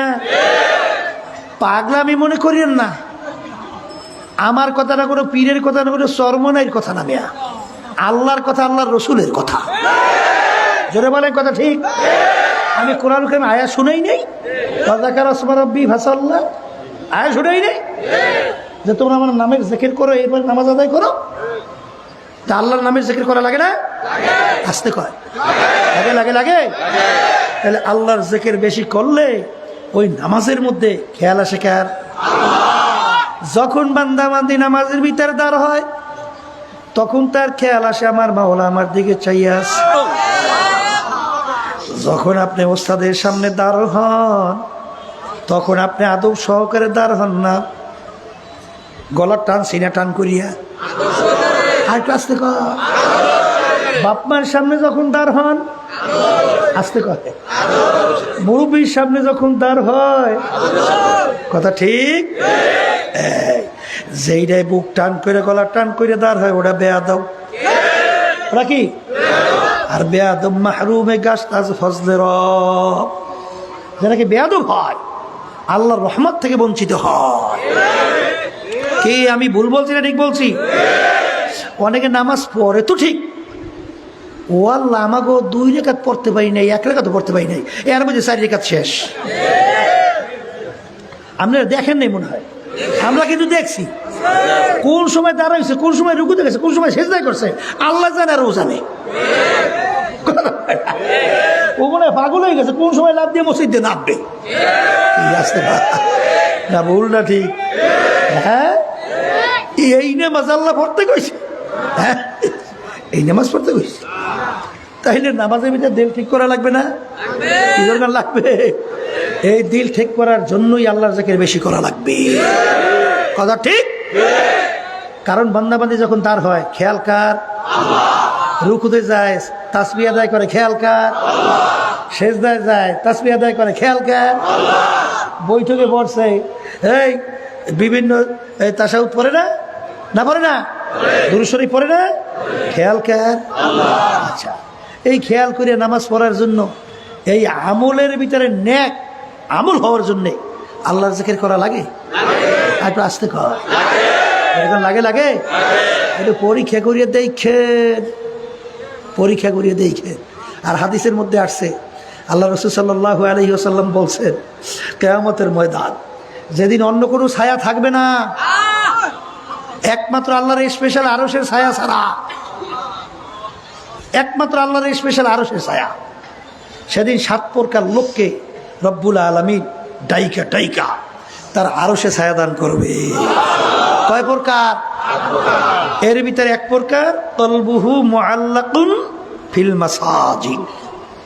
ওই সমস্ত আল্লাহর বান্দাদের অন্তর, যাদের অন্তরটা লাগানো থাকবে মসজিদের সাথে, কখন মসজিদে মুয়াজ্জিন আজান দেবে আর আমি মসজিদে যাব, আল্লাহর সামনে দাঁড় হব, এই যে একটা দিলের টান যাদের থাকবে, তাদের আরশের নিচে কি? ছায়া। আর ওই প্রকার আল্লাহর বান্দাবান্দি, তাদেরকে আল্লাহ আরশে ছায়া দান করবে। কোন আল্লাহ বান্দি? যারা নির্জনে গোপনে আল্লাহর জিকির করতে করতে ফাফাজা আইনাহু, তাদের 2 চোখের থেকে পানি ছাড়বে আর নিজের গুনার কথা মনে করবে, মাওলার দরবারে কাঁদবে, জাহান্নাম থেকে মাপ চাবে। এই জাকিরিনকে আল্লাহ ডাইকে তার আরশে ছায়া দান করবে। জোরে বলেন, কথা ঠিক না বে ঠিক? এখন আর বাজানদেরকে বলবো, তাইলে ইমান মজবুত করার জন্য, নেক আমল করার জন্য তরিকার ঔষধ দরকার আছে? আসতে কর, আছে আছে। শোনেন, এই যে 5ই আগস্ট, জুলাইয়ের কিছুদিন বাংলাদেশে যে তাণ্ডব ঘটছে, হাজার হাজার মানুষ মারিয়ে ফেলাইছে না? আসতে কয়, মারছে না? আমাদের উঠতি বয়সে ভবিষ্যৎ বাংলাদেশের প্রজন্ম সন্তানগুলো মেধাবী মেধাবী, এই সন্তানগুলোকে নিরপরাধ ওদেরকে পাখির মতো গুলি করে মারে নাই? মারছে? শোনেন, ওর কলব খারাপ হওয়ার কারণেই ও মানুষ মারতে পারছে। কথা ঠিক না? কলব যাদের ভালো হয়ে গেছে, আল্লাহর ভয় যাদের কলবে পয়দা হয়েছে, তারা কোনো দিন আশাবুল মাখলুকাত মানুষ মারতে পারে? আবার জনগণ পারে? ওদের কলব খারাপ হওয়ার কারণেই আমাদের বাংলাদেশে আমার রিক্সাওয়ালা বাজানরা এই রোদ্রের ভিতরে রিক্সা চালায়, মাথার ঘাম পড়তে থাকে টপ টপ কইয়া। এই কষ্ট অর্জিত এই টাকা সরকারি ফান্ডে ট্যাক্স ব্যাডের মাধ্যমে জমা হয় নাই? ওরা ক্ষমতার চেয়ারে বৈশা এই টাকা পাচার কইরা বিদেশে বেগম পাড়া তৈরি করছে। আসতে কর, 11 লক্ষ কোটি টাকার উপরে বিদেশে পাচার করছে। কথা কয় না? পারছে কেমনে? কলব কোন খারাপ? কি খারাপ? এই কলব খারাপ হওয়ার কারণেই এই কাণ্ড ঘটাইতে পারছে। আর মিথ্যে কথা বলে তো মনে হয় যেন ও হিনাজের ইতিহাস। এইরকম মিথ্যা কথা মানুষ কয়, এ জীবনে শুনিও না, দেখিও নাই। আমি ভুল কইছি? এই আমাদের বরিশালে একটা কথা আছে, কাশি ফুরিয়ে সাক্ষী। কি ফুরিয়ে? কাশি ফুরিয়ে সাক্ষীর একটা ইতিহাস শুনছি, কথা বুঝছেন? এই একটা লোক বলে খালি টাকার বিনিময়ে মিথ্যা সাক্ষী দিত। কি বিনিময়? টাকার বিনিময়। এখন একটা মার্ডার হয়েছে, মার্ডার, খুন। এখন ঘরে তো সাক্ষী মানছে, বুঝলেন? কাশীপুর বলে বাড়ি। সাক্ষী মানার পরে এখন আগে তো বিচারকের সামনে যখন সাক্ষী দিত তখন তো কোরআন শরীফ বলে লইয়ে মাথার উপরে, এইবার বলে কসম কেটে কওয়া লাগতো, যা বলিব সত্য বলিব, ঠিক না? এই কসম কেটে সাক্ষী দেওয়া হইতো। এখন ওর মাথায় তো কোরআন শরীফ, ঠিক না? ওদিকে আবার জজ সামনে সাক্ষী জিজ্ঞাসা করতে আছে, এখন বলতে আছে, তুই খুন দেখছ অমুকে যে করছে? কইতেছে, স্যার আমি বাজার করিয়া ডালা ছিলেন, ডালা ওই যে মালপত্রলা ডালা, আর হাজি সাজি, বুঝলেন তো? ওই সাজির ভিতরে মালটা লই আমি মাথায় করে যাইতে আছি, হঠাৎ চিল্লি শব্দ, আমি দৌড়েই গেছি, যাইয়া দেখি স্যার যে অমুকে এইরকম ভাবে অমুকের এক কোপটা দিতে আছে। আমি হাজিরা নামাইয়েই দেখতেছি অমুকে দেশে কোপটা, এই হাজির নামাইয়েই দেই যে অমুকে দেশে কোপ, অর্থাৎ ওই কোরআন শরীফ যে মাথায় ওই দিয়া হাজির কথা কই ওই নিচে নামাইয়ে থুইছে, জোরে আইসেন না, ওই নিচে কোরআন শরীফ থুইয়ে কলে অমুকে দেইতেছে কোপ, মারার। কোরআন শরীফ লইয়া মিথ্যে কথা কয় নাই, এই তারপরে টিমে আসিল, কথা ঠিক না বেটি?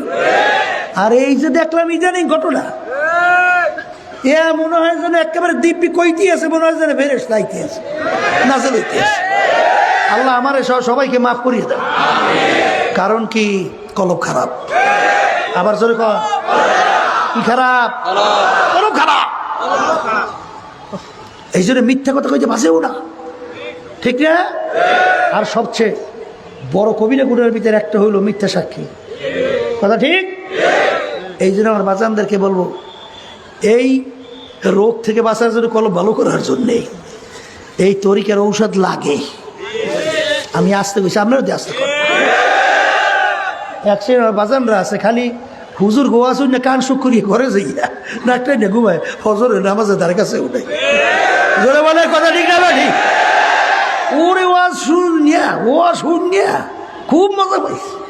ওই যে শোনেন না এই ঘটনা, এই শিক্ষার জন্যে দাদা নাতি বয়ান হতে গেছে না, দাদার নাতি এখন হুজুর বয়ান শুনে নাতির বয়ানে ধরছে, মানে তাসির হয়েছে। এখন দাদার নাতি রওনা করছে, হে বাড়ি যাই তৈরি, সামনে খাল চেনেন? খাল বাজাই, এখন খাল পার হইতে হলে লঙ্গি উপরে উঠেইতে হয়, বুঝছেন? এখন দাদার সামনে নাতি পিছনে, এখন দাদা তো খালের ভিতরে নামে আস্তে আস্তে লঙ্গি উপরে উঠায়, ফরজ তরক তো হয়েছে, আরো বেশি হয়েছে। এখন নাতি ডাক দিয়ে বলে, দাদা কাজটা করেন কি? একটু আগে হুজুর বয়ান শুনলাম, কি শুনলাম? ফরজ তরক করা কি হারাম। তা আপনি ফরজ তরক হুজুর আরও কিছু করতে আছে, পিছনে ফিরিয়েই করলে সর্বনাশ তো হইছে। নতুন ওয়াজ শুনুন না তো, কি ওয়াজ শুনুন না নতুন? আয় হুজুর গোয়া শুনতে দাঁড়ি ভাই কি গেছে, হুজুর গোয়াজ কোনোদিন খালের এপারে আনি নেই, জোরে আসবেন না। আর আজকে তুই নতুন ওয়াজ শুইনি, হ্যাঁ তুই খালের এপারে বয়ান আনবি? আয় আয় আয় আয়, এরম এক শ্রেণী আছে না নাই? হ্যাঁ, ওয়াজ শুনে আমলের নিয়ে শুনতে হইবে না, কি জোরে বলে, কথা ঠিক কি রে? তাই কলব ভালো না করে কবরে গেলে মাপ পাওয়ার আশা আছে। আমার মালিক কি বলে, ইল্লা মান আতাল্লাহ বিকলবিন সালিম, পরিষ্কার পরিচ্ছন্ন সুস্থ ভালো কলব ছাড়া আমার পবিত্র জায়গা বেহেশতের মধ্যে হবে না। জোরে বলেন, কথা ঠিক না বেঠিক? হে কবরের যাত্রীরা, হে পর্দার আড়ালের মা বোনেরা, বাজান ওলামায়ে কেরাম বয়ানের পরে অনেক সময় দেখবেন বলে, ওমা আলাইনা ইল্লাল বালাগ, এ কবরের যাত্রীরা, আমাদের দায়িত্ব কর্তব্য তোমাদের কাছে পৌঁছানো। মানো বা না মানো, এটা বুঝবা আমার মালিকের সঙ্গে। জোরে বলেন কথা ঠিক না বে ঠিক? হে আল্লাহর বান্দারা, পর্দা আলেম মা বোনেরা, ইমানকে মজবুত করা লাগবে, ইমানকে নির্ভেজাল করা লাগবে। আমার আব্বাজান রহমাতুল্লাহ আলাইহি বলতেন, বাজন কারো ইমান 10 টাকা, কারো 100, কারো 1000, কারো লক্ষ, কারো কোটি। আর এক শ্রেণী আল্লাহর বান্দাবান্দি দুনিয়ার ভিতরে সব যদি তাদের পায়ের উপরে ফেলাইয়ে দেওয়া হয়, আল্লাহর ফজল করবে, তাদের ইমান বিক্রি হবে না। কিন্তু বাজান বড় কষ্টের ব্যাপার, হাদিসের মধ্যে আসে আল্লাহ রাসূল সাল্লাল্লাহু আলাইহি ওয়াসাল্লাম বলছে, শেষ জমানার মধ্যে ইমানদারদের ইমানের উপরে মজবুত থাকে এত কষ্ট হবে, জ্বলতে একটা আগুনের আংটা হাতের মুঠার ভিতরে রাখতে যত কষ্ট, তার চেয়েও বেশি কষ্ট হবে ইমানদারদের ইমানের উপরে মজবুত থাকা। কিন্তু যত কষ্ট হোক না কেন, এক শ্রেণীর আল্লাহর বান্দাবান্দি আমার উম্মতেরা থাকবে, যত বিপদ মুসিবত আসুক, যত তাদের টাকার অপার দেও, ক্ষমতার অপার দেখ, যত বিভিন্ন লোভনীয় কিছু তাদেরকে অপার করা হোক, যত সম্মানিত তাদেরকে দেখাক না কেন, আল্লাহর ফজল কর্মে তাদের ইমান বিক্রি হবে না। এই আল্লাহর বান্দারা, আমাকে আল্লাহ মাফ করুক, আমাদের সবাইকে মাফ করুক। আমিনু কামা আমানান নাস। ঈমান আনো সাহাবায়ে কেরাম যেভাবে ঈমান আনছিল, বাজার আপনারা জানেন, সাহাবায়ে কেরামদের জামাত বাদশা দাওয়াত করছিল, বাদশার মেহমান। সেই দেশের ভিতরে একটা নিয়ম ছিল, খাওয়ার পরে প্লেট পরিষ্কার করে খাওয়া। এটা অত্যন্ত একটা ঘৃণিত কাজ ছিল।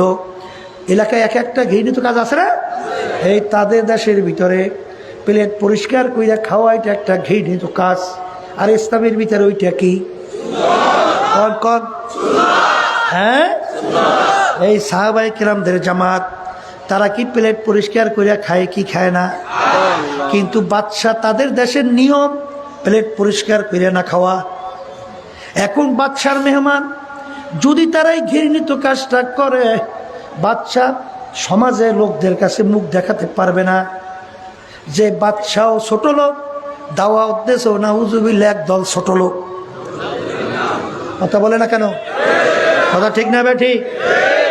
এই এখন বাদশা অনুরোধ করে, আমার ভাইরা, হে আমার মুসলমান ভাইরা, হে আল্লাহর হাবিবের সাহাবায়ে কেরাম, আমাদের দেশের মধ্যে সবচেয়ে ঘৃণিত কাজ হলো খাওয়ার পরে প্লেট পরিষ্কার করে চাইটা খাওয়া।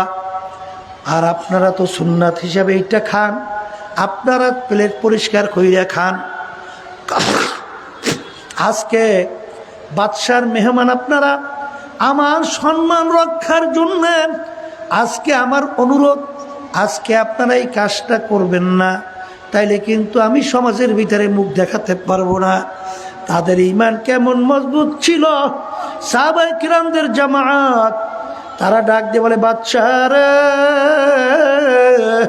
তুমি ভালো কইরা যাই না রাখো, আজকে আমরা বাদশার মেহমান হব, এই জন্য আল্লাহর হাবিবের একটা সুন্নাত ছেড়ে দেব, ভালো কইরা জানে রাখো, আমাদের জীবন যাইতে পারে, আল্লাহর হাবিবের একটা সুন্নাত আমরা ছাড়তে পারবো না।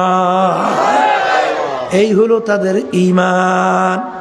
আর আল্লাহ মাফ করুক, বর্তমানে আমাদের জামানার ভিতরে এক শ্রেণী অনেক সময় প্রধানমন্ত্রীর সঙ্গে দেখা করার পরে গর্ব করে, এই আমরা কি চাই, এখন আমরা ইচ্ছা করলে প্রধানমন্ত্রীর সঙ্গে দেখা করতে পারি। প্রধানমন্ত্রী মহিলা, তার সঙ্গে দেখা দিলে সব আমল নামায় বস্তা বইয়া জমা।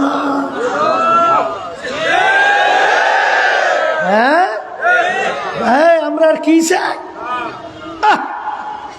আমরা প্রধানমন্ত্রীর সঙ্গে দেখা করতে পারি, আমরা আর কি চাই? আমাদের আজকে এত সম্মান, অমুক টমুক সমুক, এই হইল আমাদের ঈমান এবং তাদের ঈমানের অবস্থা। ওমর ফারুক রাদিয়াল্লাহু তাআলা আনহু বাজান তারা আয়াতের ভিতরে যখন নীল নদী আইসা গেল, নীল নদীর একটা নিয়ম, প্রতি বছর একটা সময় শুকিয়ে যাইত। যুবতী একটা সুন্দরী মেয়েকে যদি বলি দেওয়া হইতো, নীল নদীর পানি আবার আইসা যাইতো। ওই পানি এত গুরুত্বপূর্ণ, ওই পানি খাইয়া মানুষ বাঁচে, পানি ফসল হয়, ফসল খাইয়া মানুষ বাঁচে। গুরুত্বে শেষ আছে? হ্যাঁ, মুসলমানদের আয়ত্তের ভিতরে নীল নদী আসলো, নিয়ম অনুযায়ী পানি শুকিয়ে গেছে। এখন নিয়মতে একটা যুবতী মেয়েকে ওই নীল নদীর ভিতরে জবাই করা লাগবে, তাহলে পানি আসবে না। ইসলামে জায়েজ আছে না? একটু আসতে কর, জায়েজ নাই। এখন আল্লাহ মাফ করুক, আমাদের যুগ হইলে ফতুয়া কত বাইরেইতে, লক্ষ লক্ষ মানুষ মারা যায় একটা জানের বিনিময়। করার কি, দে একটা ধরিয়া জবাই, আসতে কয় কথা ঠিক না বেঠিক? সাহাবায়ে কেরামদের ঈমান। আমিরের কাছে যখন গেল, আমির বলতেছে ইন্না লিল্লাহ, কথার কথা ইন্না লিল্লাহ কি বলো? তাহলে একটা মেয়ে জবাই দেওয়ার ভিতরে পানি আসা না যাওয়ার ক্ষমতা, তাহলে আমার মালিকের ক্ষমতা এখন। আল্লাহু আকবার, আমার মালিক সর্বদিক থেকে বড়, কথা কয় না? এই আমির নীল নদীর কাছে চিঠি লেখে, হে নীল নদী, তুমি যদি আল্লাহর হুকুমে জারি হও তাইলে তুমি জারি হইয়া যাও, আর যদি আল্লাহর হুকুমে জারি না হও তোমাদের পানি আমাদের লাগবে না। এই চিঠি নিয়ে নীল নদীর ভিতরে ফেলাও। ঈমান কি জিনিস? হ্যাঁ, চিঠি নিয়ে নীল নদীর ভিতরে ফেলাইল, ফালালের সঙ্গে সঙ্গে পানি এসে নীল নদী টইটুম্বর ভরা। ওই যে নীল নদী পানিতে ভরছে, আসপম তারে শুকায় না। এর নাম হইল ঈমান। কথা ঠিক না? ঠিক। আর বর্তমানে চলছে হিংসার রাজনীতি। এক শ্রেণী বর্তমানে বাইরেছে সর্বনয় বলে দেখতেই পারে না, কেমনে সর্বনয়কে দাবাইবে, মনে হয় ঠিক মতো খাইতেও পারে না, ঘুম তো মনে আসেই না। কথা ঠিক না? আল্লাহ মাফ করুক আমার সবাই। হুব্বুদ দুনিয়া রাসু কুল্লি খতিয়াতি, সমস্ত গুনার মূলই হলো এই দুনিয়ার মোহ। সর্বনয় ডাবাইলা, বুঝলাম ডাবলো, এতে তোমার উপকার কি? বরং সে হিংসার আগুনে তোমার সব নেকি শেষ। কথা কয় না? আল্লাহ মাফ করুক। সরমনিতে যাওয়ার পরে নামাজি মানুষগুলো বেনামাজি হয়, আসতে কয় এই ভালো লোকগুলো সব খারাপ হয়ে যায়। হ্যাঁ, যাদের জীবনে কোনোদিন গুনার কথা মনে করে চোখে পানি ছিল না, এখন তাদের চোখের দিকে তাকাইলে দেখবা চক্ষুগুলা সব সময় মাওলার ভয়, মাওলার আযাব গজবের ভয়। গুনার কথা মনে কইরা তাদের চোখে থেকে বাইয়া বাইয়া টপ টপ কইরা পানি পড়তে থাকে। আসতে কয়। তারপরে আমরা কাজ করি মাঠে ময়দানে, ভুল থাকতে পারে না? আসতে কয় পারে না? তাহলে আমরা বলি নাই, আব্বাজান বলে নাই যে আমরা আমাদের ভুল হইতেই পারে, আপনাদের দায়িত্ব কি? আমাদেরকে ধরাই দেওয়া। কোরআন হাদিস অনুযায়ী আমরা শুধরাইয়া ওরা সংশোধন না করি, তখন আমাদের বিরুদ্ধে একটা দুইটা মাইক নেয়া আরো 1000 মাইক লাগাইয়া বিরুদ্ধে করিয়েন। এই জোরে বলেন, কথা ঠিক বলছি না ভুল বলছি? হ্যাঁ, তাহলে সর্বনাই যাওয়ার পর তো এই যে কোনোদিন জীবনে পড়ছিবে সেজদা দেয় নাই, এরকম বহুত লোক এখন নামাজের সময় সব ফালাইয়া দৌড়ায় মসজিদে যায় যায় না? এই সেদিন করে আমি আসছি মিয়া, ওই যে সিলেট বুঝলেন, হবিগঞ্জ না, মৌলভীবাজার একটা ছেলে ইয়ং, মানে একটা জওয়ান, ও বলতেছে হুজুর আমি গত ফাল্গুনে সর্বনাই আল্লাহ নেছিল, এর আগে সব নাই যাই নাই। তা হুজুর আমি কোনোদিন পড়ছি সেজদা দেই নেই, কোনোদিন হুজুর নামাজ পড়িনি, কিন্তু সর্বনাই যাওয়ার পরে হুজুর আল্লাহ আমার এই পরিবর্তন করছে। ভালো হয়েছে না খারাপ হয়েছে? তাই তুমি এটা সহ্য করতে পারো না কা? তুমি ইসলামের মহব্বত করো, তুমি আল্লাহ এবং আল্লাহ রসুলের মহব্বত করো, তুমি দিনকে মহব্বত করো। কারণ আছে মেয়া, কারণ আছে, বোঝেন নাই? চিন্তার পরিবর্তন। কি পরিবর্তন? আমরা চাই আমরা আগাছা হইতে চাই না, আমরা মূল গাছ হইতে চাই। আস্তে কর, কি হইতে চাই? আগাছা বোঝে? দেখেন নাই, দেখেন নাই অনেক গাছের ভিতরে ওর গোড়া মোড়া নাই, উপরে কিছু গাছ জন্মায়, ওটা আগাছা। ওর কোনো স্থায়িত্ব আছে? যে কোনো মুহূর্তে বিলীন হয় না। বাংলাদেশে শতকরা 92% মতো মুসলমান। এই দেশের রাজধানী ঢাকা, বলা হয় মসজিদের নগরী, বলে না? এই দেশের রাস্তার মোড়ে মোড়ে মসজিদ মাদ্রাসার অভাব আছে? আলেম ওলামা তোলাবার অভাব? এই দেশে জুমার দিন মসজিদে দেখেন তো মুসল্লি ধরে? এই দেশের মধ্যেই আজানের শব্দে বাচ্চাদের ঘুম ভাঙে না? আজানের শব্দে বাচ্চারা মার করে ঘরে যায় না? আচ্ছা, এই দেশের মধ্যে ইসলাম নামক গাছটা যদি মজবুত না হয়, তাইলে এই ইসলাম নামক গাছটা মজবুত হবে ভারতে, আমেরিকা, বিজাতিদের দেশ। কোন দেশ? 53 বছর স্বাধীনতার বয়স বাংলাদেশ বারবার আমাদেরকে ক্ষমতায় যাওয়ার সিঁড়ি হিসেবে ব্যবহার করছে। একটু আসতে কর। বারবার আমরা পরগাছা হয়েছি, আমাদের বারবার পরগাছা বানাইয়া ওরা বারবার আমাদেরকে ধোঁকা দিয়া আজকে বাংলাদেশের মধ্যে পাঠ্যসূচির ভিতর থেকে টোটাল ইসলামকে উঠাইয়া ফেলছে। আসতে কর।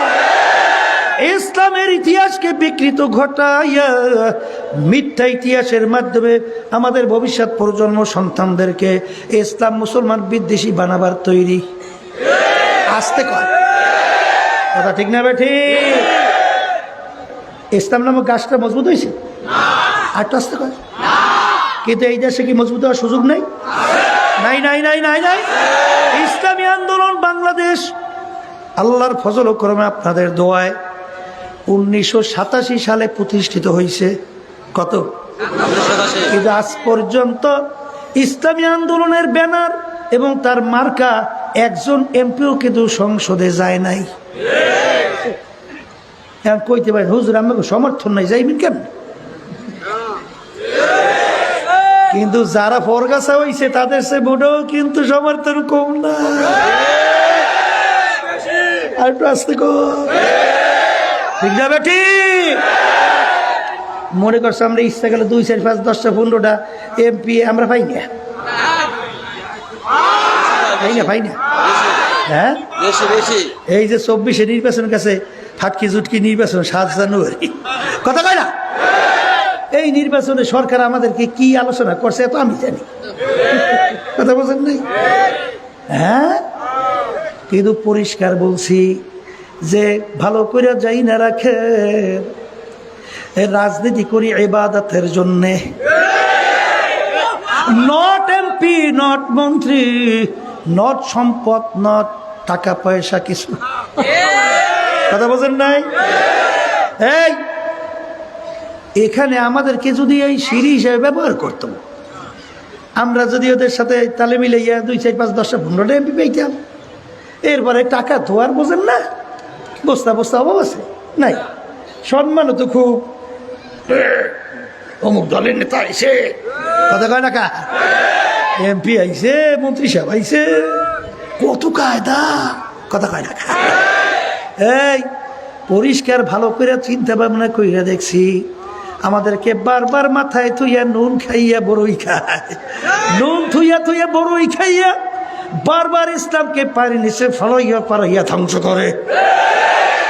আর কখনোই ইসলামী আন্দোলন বাংলাদেশ ওদের পরগাছা হতে আমরা পারি না, এই আমাদের চিন্তা। এটা ভুলও হইতে পারে। আসতে পারে, আসতে পারে। হ্যাঁ, এই জন্য আর বাজানদেরকে বলবো আল্লাহ মাফ করুক, কেমত হইতে পারে। শোনেন, লেজুর ভিত্তি কইলে ওখানে গোলামিগিরি করা লাগে, বরবেয়াগিরি করা যায় না। গোলামিগিরি করা লাগে, বরবে হওয়া যায় না। ওই টেবিলে সেই মদের পাস করবে, চাই সেই দেখতে হবে। কথা কয় না? বেশ্যাবৃত্তির আইন পাস করবে, চাই সেই দেখতে হবে। কিচ্ছু বলার নাই, কথা ঠিক না বেঠে? এই জন্য আমার বাজানদেরকে বলবো, পর্দা আলে মা বোনরা যারা শুনতেছেন, মনে করছেন ইসলামী আন্দোলন বাংলাদেশ, আমরা তো একেবারে একটা ছোটখাটো একটু কিছু, ঠিক না? কিন্তু আল্লাহর রহমতে আল্লাহ অনেক বরকত দান করছে। আল্লাহর আমাদের 300 বাংলাদেশে আসলে প্রার্থী দেওয়ার তৌফিক আল্লাহ আমাদেরকে দান করছে।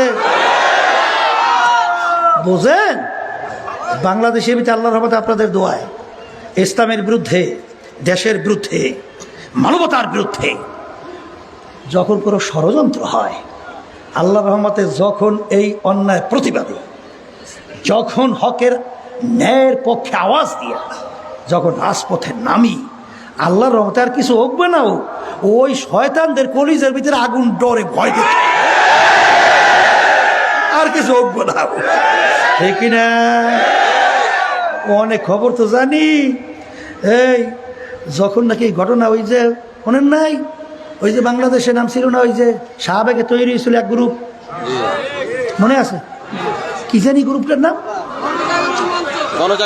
গণজাগরণ হয়েছিল না? সর্বনা এগিয়ে আছে সব বড় বড় অফিসাররা, বুঝছে, যাই আমার সাথে আলোচনা করে, হুজুর আপনারা যদি রাস্তায় নামেন দেশের অবস্থা হইবে কি? আমি বলতেছি তাড়াতাড়ি কাজ একটা করেন, তাইলে তাড়াতাড়ি অগ 2-1 অ্যারেস্ট করেন। ওই 2-1 অ্যারেস্ট না করলে আমরা কিন্তু নামতে আছি, কোনো খাতে করবো, কোনো খাতে করবো না, নামবোই নামবো। কথা ঠিক না? ঠিক। এরপরে আলহামদুলিল্লাহ ওখান দিয়ে অর্ডার করছে, 2-1 অ্যারেস্ট কিন্তু হয়ে গেছে, টপ টপ টপ টপ করিয়া। এই যে ছাত্ররা নামছে, কি বৈষম্য বিরোধী আন্দোলন না? এবং কি কইছিল এই কোটা সংস্কার, ওদের দাবিটা কি ন্যায্য না অন্যায্য ছিল? এই ন্যায্য দাবি নিয়ে যখন নামছে, ওরে গুলি পাখির মতো, পিঁপড়ার মতো মানুষ মারে। আমরা তো রাজনীতি করি, আমার মাথা খালি ঘুরতে আছে যে আল্লাহ কি অবস্থা হইবে। আমাদের ওই যে সায়েদাবাদ আমরা একটা হসপিটাল করছি না, আল কারিম জেনারেল হসপিটাল, ওই হসপিটালে মিটিং করতে আসি, আমার মাথার মধ্যে দেশের অবস্থা করতে আসি। আমি মহাসচিবকে বললাম তাড়াতাড়ি একটা জরুরি মিটিং ডাকেন। আমার কথা বললেন যে পিছে হুজুর আসতেছে, মসজিদ শামিলার মিটিং ডাকছে, তারা ওরা করিয়া আসছে সবাই। আমি তেমন অন্যকে কথা তেমন বলতে দিই নাই, আমি আলোচনা রাখেই আমি বললাম ইসলামী আন্দোলন প্রতিষ্ঠিত হয়েছে ন্যায়ের পক্ষে, অন্যায়ের প্রতিবাদে। কথা কয় না? এখানে কি হবে তা জানি না। আল্লাহ যত আমাদের শক্তি দান করছেন, এই অবস্থায় ন্যায়ের পক্ষে নামতে হবে, অন্যায়ের প্রতিবাদ করতে হবে। এই সর্বপ্রথম কোন রাজনৈতিক দল তাদের ব্যানারে কিন্তু রাস্তায় নামতে সাহস পায় নাই, কেউ পায় নাই। আমরা কিন্তু নির্দ্বিধায় ওই ব্যানার লইয়ে রাস্তা নেমে গেছি। ওই বক্তব্য শোনেন নাই? নর বিশ্বাস কি ডাকতেছিলাম না, মনে আছে তো? আছে আছে। এরপর কারফিউ ভাই গিয়া, তারপরে গুলির মুখে আলহামদুলিল্লাহ ন্যায়ের পক্ষে অন্যায় প্রতিবাদ করি নাই না? করি নাই? করছি। এই ইসলামী আন্দোলন বাংলাদেশ, এর জন্যই কত ধরনের ষড়যন্ত্র আমাদেরকে নিয়ে হয়। আল্লাহ মাফ করুক, আমাকে যাইতে বাইরে ও করে, আল্লাহ আমাদের সবাই মাফ করে। অন্যরা কি করে তা দরকার নাই, কিন্তু যখন আমাদের বাইরে করে তখন তো এই কষ্ট দিলে সহ্য করা যায় না, তখন তো ব্যথাই লাগে। কিন্তু আবার সান্ত্বনা দেই যে মালিক, আমাদের দিলের দিকে তো তুমি তাকাই আসো। আমরা রাজনীতি মাঠে কেন করি, পীর মুরিদি কেন করি, সব তো তুমি জানো। আল্লাহ তুমি রাস্তা খুললে দিও, আল্লাহ রাব্বুল আলামিন রাস্তা খুললে দেয়। এবারে কথা ঠিক না বেঠি?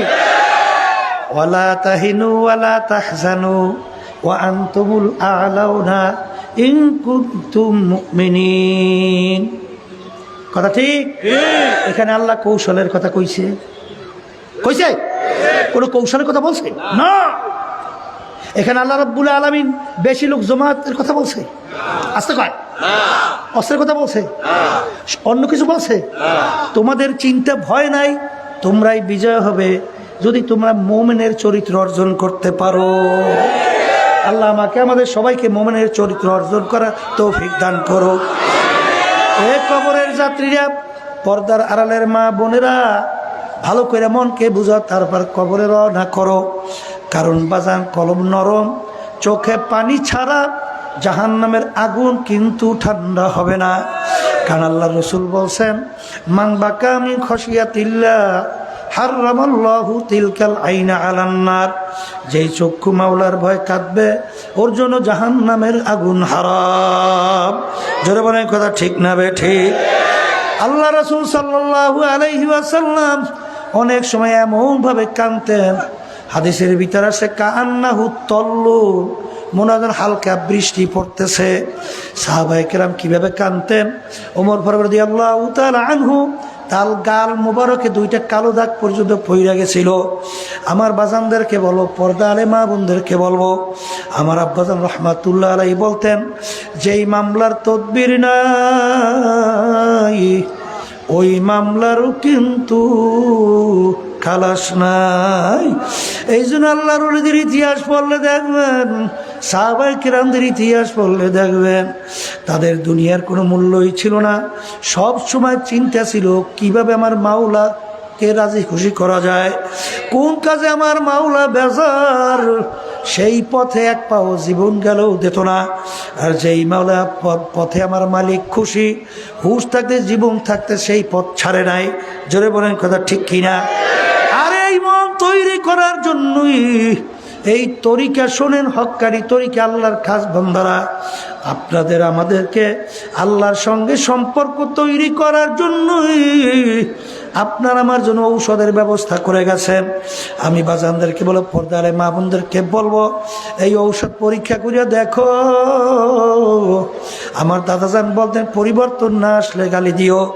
বাজান এলেম শেখা এক জিনিস, কিন্তু বাজান এলেম অনুযায়ী ভিতরে তার অবস্থান তৈরি হওয়া কিন্তু আলাদা জিনিস। বাজান আমার মালিক বলেন, ইন্নামা ইয়াখশাল্লাহ মিন ইবাদিহিল উলামা। আলেম বল হয় তাকে যার ভিতরে আমার ভয় পয়দা হবে। আলেম হইতে পারে, শাইখুল হাদিস হইতে পারে, মুফতি মুহাদ্দিস হইতে পারে, পীর হইতে পারে, যদি তার ভিতরে আল্লাহর ভয় পয়দা না হয়, সে শুধু জানছে। ইবলিস শয়তান কিন্তু অনেক জানুন্না পণ্ডিত ছিল। জোরে বলেন কথা ঠিক না বে ঠিক? ওর কিন্তু কোনো মূল্য নাই, চিরতরে জাহান্নামের হুকুম। আলেম বলা হইবে তাকে যার ভিতরে আমার মাওলার ভয় পয়দা হবে। আমার মালিক বলে, ইন্না আকরামাকুম ইনদাল্লাহি আতকাকুম, আমার কাছে সবচেয়ে সম্মানিত ওই আমার বান্দা বান্দি যাদের ভিতরে আমার ভয় পয়দা হবে।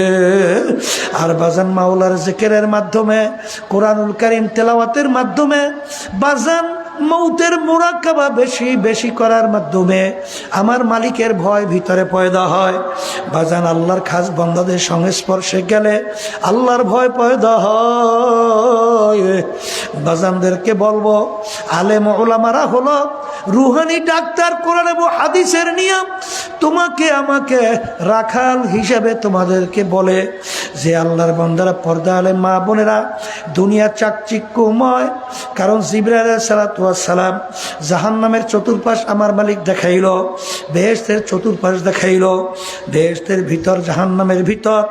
জিবরাইল আলাইহিস সালামকে জিজ্ঞাসা করে মালিক, ও জিবরাইল, বেহেশত কেমন দেখলা? ভিতর বাহির পাশ কেমন দেখলা? বাহির জাহান্নাম কেমন দেখলা? মালিক, তুমি বেহেশত এমন সাজাইছ, তোমার বান্দা বান্দি কখনোই যদি শোনে জীবন থাকতে এই ভেস্তে না আসিয়া ছাড়বে না। জাহান্নামের আযাব যেভাবে আগুন তৈরি করছো, যত জীবন থাকতে, হুশ থাকতে জাহান্নামে যাবে না। কিন্তু বেহেশতের চতুর্পাশে কাটা তারার বেড়া, আর জাহান্নামের চতুর্পাশে ফুলের বাগান। এ আমার মালিক, তোমার বান্দাবান্দি যখন বেহেশতে ঢুকতে যাবে, যদি কাটার গুতা লাইগা যায়, তখন তোমার বান্দাবান্দি ফিরা যায় কিনা আমার ভয় করে। আমার মালিক বাজান বেহেশতের চতুর্পাশে কিসের কাঠের তারার বেড়া।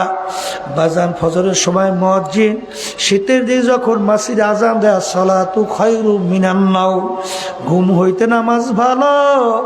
কত আরামের ঘুম, ল্যাপ কম্বল ফালাইয়া ঠান্ডা পানিতে অনেক সময় উজু কইরা মসজিদে যাইয়া দাঁড়ানো কষ্ট লাগে কি লাগে না? বাজান ওই কাটার গুতা লাগিয়ে গেছে, বেড়া পার হয়ে গেছো। আরে রোজা রাখা গরমে কত কষ্ট, তুমি রোজা রাখছো, আল্লাহর হুকুম পালন করছো, বেড়া পার হয়ে গেলা। বর্তমানে পর্দা করা তো অনেক বড় কষ্ট, কারণ বর্তমানে পর্দা তো বলতে গেলে অনেকের মধ্যেই নাই। কিন্তু বাজান পর্দা কি তো আল্লাহর হুকুম ফরজ, জোরে বলো কথা ঠিক না বেঠিক? আরে তুমি কষ্ট করে আল্লাহর হুকুম মানছো, কাটার গুতা লাগছে, বেড়া পার হয়ে চইলা গেলা। বাজান বড় বড় অফিসার, আল্লাহু আকবার, আমার মালিকের ভয়, জাহান্নামের ভয়, ঘুষ খায় না, সুদ খায় না, জাহান্নামের কথা মনে কইরা হারামের দিকে যায় না, জনগণের সম্পদ মারে না, চাঁদাবাজি করে না, টেন্ডারবাজি করে না, বাজান চাকরির পয়সা দিয়ে ঠিক মতো সংসার চালাইতেও পারে না।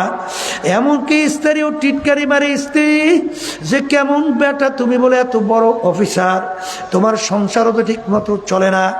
তখন বাজান আর এক শ্রেণী, তারা ওই পাওয়ারের চেয়ারে বৈশা বাজান দিনার দিন রাত্র, ওই যে শেখ হাসিনা প্রধানমন্ত্রী বলছিল আমার পিউনও প্রায় 400 কোটি টাকার মালিক, হেলিকপ্টার ছাড়া মোড়ে চলেই না। তোর বাপের টাকা না তোর 14 গোষ্ঠীর টাকা?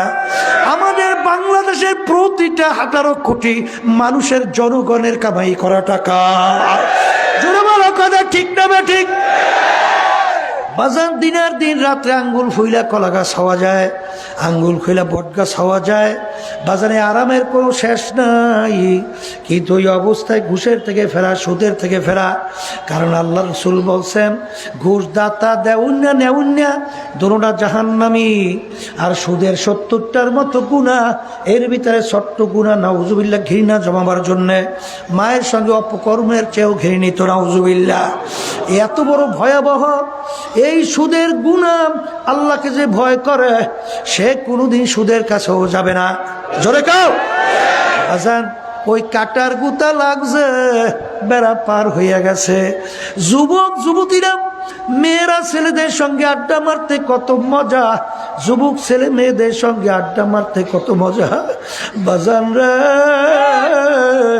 এর থেকে ফিরা থাকা বড় কষ্ট। আল্লাহু আকবার, কাটার গুতা লাগছে, বেড়া পার হইয়া গেছো। এরকম বেড়া পার হইতে হইতে যখন আমার মাওলার হুকুম হবে হায়াতের বেড়া শেষ হইয়া যাবে, আমার মালিক ডাক দিয়া বলবে ও ফেরেশতারা আজরাইল, আমার বান্দাবান্দি বড় কষ্ট করে বেহেশত কামাই করছে, বেহেশত না দেখাইয়া মউত করবা না। আমার মালিকের হুকুমে বেহেশতের দরজা টাস টাস করে খুইলা যাবে। বাজান হুরেরা জওয়াহেরের মালা নিয়ে অভ্যর্থনা জানাবে, আলান সাহালান, আসেন আসেন। কোন জায়গা থেকে যে রু বের হইয়া যাবে টেরও করতে পারবে না। আর যারা নাকি এই দুনিয়ার মজায় পাইয়া জাহান্নামের চতুর্পাশে ফুলের বাগান, এত মনোরম, যেই বাগানে ঢুকলে কোনোদিন বের হইতে মনে চায় না। এই মেয়েরা ছেলেদের সঙ্গে আড্ডা, গান বাজা, বেহায়াপনা, অশ্লীলতা, চিত্ত বিনোদন, মজার কোনো শেষ নাই। সরকারি দল ক্ষমতার সঙ্গে জড়াইয়া আরে কত সম্মান, কত পাওয়া, কত সম্পদের কোনো অভাব নাই। ফুল বাগানে ফুল তোলে, বেড়া পার হইতেছে। এক পর্যায়ে যখন বেড়া হায়াতের শেষ, আমার মালিক বলবে জাহান্নাম না দেখাইয়া মউত কইরো না। ওই নাফরমান স্বপ্নের মতো দেখবে জাহান্নামের দরজাগুলা টাস টাস কইরা খুইলে গেছে, জাহান্নামের আগুন ধাউ ধাউ কইরা জ্বলে, জাহান্নামের সাপ বিশগুলা গোড়াইয়া গোড়াইয়া কাটাইয়া আছে। এই অবস্থায় দেই কাজে সালাম আসবে, তার মাথা আসমানে পাও, তার জমিনে 1 মাস থেকে 1 মাগরিবে, দুনিয়া জোড়া তার শরীর। নীল রঙের দিঘির মতো দুইটা চক্ষু। বাজারে এই অবস্থা থেকে রুহু তো আর বের হবে না, 360টা মকামের ভিতরে পালাপালি করবে। আমার মা সালাম বলবেন, ওরে খবিস, দুনিয়ার ভিতরে তোকে স্বাধীনতা দান করছিলাম, ধরাকে সরা জ্ঞান মনে করো নাই, আমার নেয়ামত ভোগ কইরা আমার হুকুম মানো নাই। এখন তো হুকুম হয়ে গেছে, আমার মালিকের হুকুম মানো নাই, আমার মালিকের হুকুম তাকে ধইরা নেওয়ার জন্যে। এই কথা বলে যখন রুটাকে খপ কইরা ধরবে, ধইরা যখন টান মারবে, কলিজার রগগুলা সেইরা সেইরা নিয়ে চইলা যাবে। বাজান দুনিয়ার অবস্থা শেষ হইয়া গেল, এই বেড়া পার হইয়া গেল, যাইয়া জাহান্নামের ভিতরে পইরা গেল। এই জন্য আমার বাজানদেরকে বলবো, 3 দিন মাহফিল শেষ দিন, আমি আপনাদের জন্য দোয়া করি, আমিও দোয়া চাই, মালিক যেন আমাদের ইমানকে মজবুত কইরা নেয়া কাবুল কইরা মালিকের পাগল হইয়া তারপরে যেন দুনিয়ার থেকে বিপদে, দুনিয়া থেকে বিদায় নিয়ে কবরে যাইতে পারি। দলাদলি কবরে চলবে না, যদি কেউ পরিচয় দেয় আমি চরমনায়ের মুরিদ, পরিচয় চলবে না। আমাদের উদ্দেশ্য যেখানে গেলে ইমান মজবুত হবে, নেক আমল করা যাবে, সেই জায়গায় যেই মাওলার পাগল হইয়া দুনিয়ার থেকে বিদায় নিয়ে কবরে যাওয়ার তৌফিক আমার মালিক আমাদেরকে দান করুক, আল্লাহুম্মা আমিন। এ ঘরের মেয়ে লোকেরা হাত উঠাও, গুনার কথা মনে করো, 2 চোখের পানি ফালাও, আমার মালিকের দরবারে কান্দ আর মাপ চাও। যদি কান্না না আসে মনকে বুঝারে মন, একদিন এই ঘরের দরজা দিয়া নতুন বউ হয়ে উঠছিল রে মন। কত মেয়ে লোকে শরবত খাওয়াইলো, কত মেয়ে লোকে বাতাস করলো, আবার এমন একটা দিন আসবে এই ঘরের দরজা দিয়া মরা লাশ হইয়া বের হবা।